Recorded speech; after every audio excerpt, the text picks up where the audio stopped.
সংসদ আছে সেই কারণেই, সেখানে এক দলের আধিপত্য আছে বলে সবকিছু নিরঙ্কুশভাবে গ্রহণ করতে হবে তা যদি হয় তাহলে তো সংসদের প্রয়োজন নেই। আপনাদের সবাইকে শুভেচ্ছা। আমি কোনো রাজনৈতিক দলের সাথে সম্পৃক্ত না। জুলাই সনদের ব্যাপারে আমার দ্বিমত আছে, সব ক্ষেত্রে যে আমি একমত তা না। আজকে গান দিয়ে এই অনুষ্ঠানটা শুরু হয়েছে, তাতে আমি খুব খুশি হয়েছি।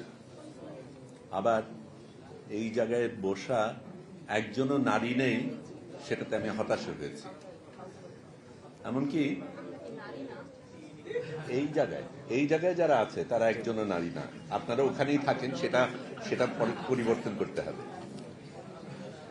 এবং শিবির জামাতের ক্ষেত্রে নারীর বিষয়ে কিছু অবস্থান রয়েছে যেটা আমি ঘোর বিরোধিতা করি। তারপরেও আমি আজকে এখানে এসেছি। সেটার কারণ জুলাই সনদটা এতই গুরুত্বপূর্ণ,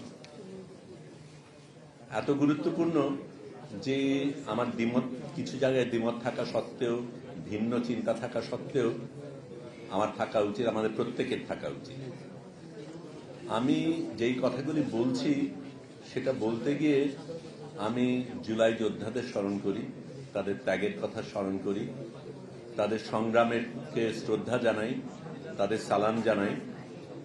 কিন্তু আমি মনে করিয়ে দিতে চাই যে এই যুদ্ধ কিন্তু শুধু 2024-এ হয়নি, তার অনেক আগের থেকে হয়েছে। এখানেই অনেকে যারা আছেন তারা অনেক আগের থেকেই তারা কিন্তু লড়াই করে যাচ্ছে, এবং সেই লড়াইয়ের ফলেই কিন্তু আমরা এই জায়গাটায় আসতে পেরেছি।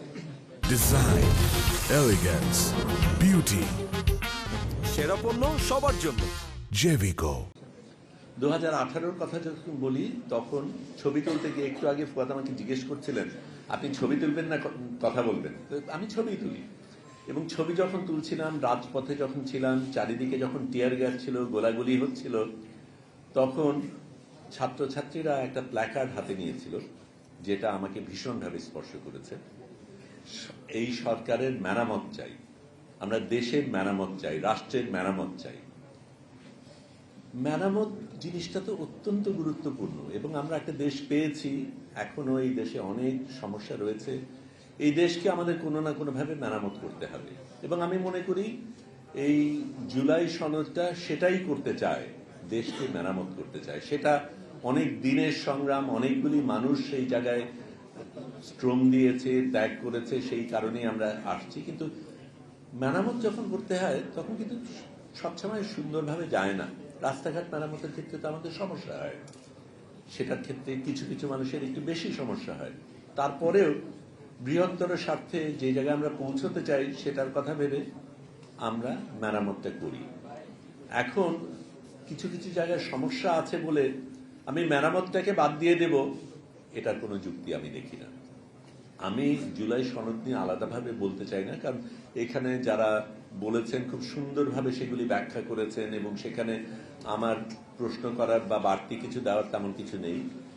কিন্তু আমি এই জিনিসটা অবশ্যই বলতে চাই যে আমরা যেই ধরনের দেশ পেতে চাই, যেই দেশের স্বপ্ন দেখে আমরা এগিয়েছি, যেই দেশের স্বপ্নের কারণে এতগুলি মানুষ রক্ত দিয়েছে, রত্ন স্নাত যেই জুলাই সনদ আমরা সামনে পেয়েছি, সেটাকে আমরা উপেক্ষা করে দেব কিছু কিছু জায়গায় আমাদের দ্বিমত আছে বলে, এটা আমার জন্য যুক্তিসঙ্গত না। দ্বিমত থাকতেই পারে এবং থাকবে, সেটাই হওয়া উচিত, যে কোনো গণতন্ত্রে সেটাই হওয়া উচিত। সেটা আমরা একসাথে করব, মিলিতভাবে করব, ঝগড়া করব, তর্ক করব। সংসদ আছে সেই কারণেই, সেখানে এক দলের আধিপত্য আছে বলে সবকিছু নিরঙ্কুশভাবে গ্রহণ করতে হবে তা যদি হয় তাহলে তো সংসদের প্রয়োজন নেই। সংসদে দ্বিমত হবে, সংসদে তর্ক হবে, সংসদে যে যার মতন মতামত দেবে, একজন আরেকজনকে যুক্তি দেবে, যুক্তির কারণে আমি আমার মত বদলাবো কিছু ক্ষেত্রে, সেটাই তো সংস্কৃতি হওয়া উচিত।